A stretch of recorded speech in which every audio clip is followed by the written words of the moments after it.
In today's video, I'm going to teach you how to create a pie chart in Excel. To get started, open your Excel workbook. This can be a brand new workbook or an existing file where you already have data entered. The main goal here is to make sure you're working in the sheet where you want the chart to appear. Next, prepare your sample data. In this example, the data is placed in cells A1 through B6. Typically, this kind of setup includes category names in one column and values in the next column.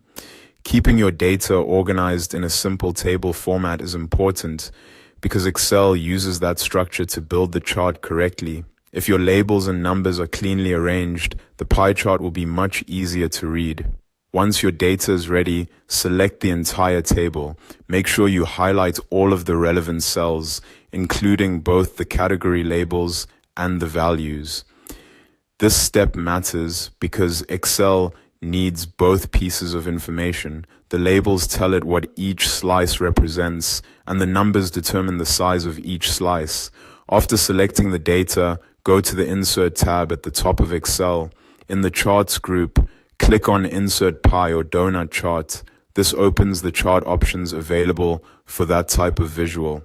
Under the 2D Pie section, choose Pie.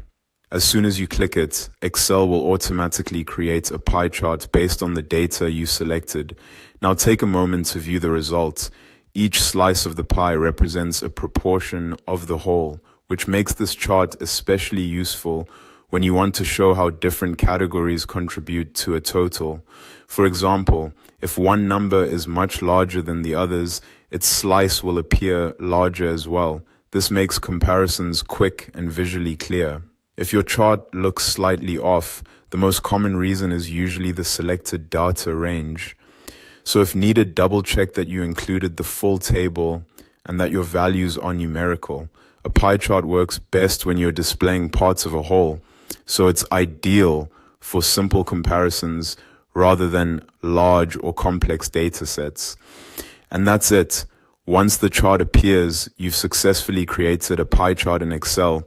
It's a fast and effective way to turn raw data into a visual summary that's easy to understand at a glance.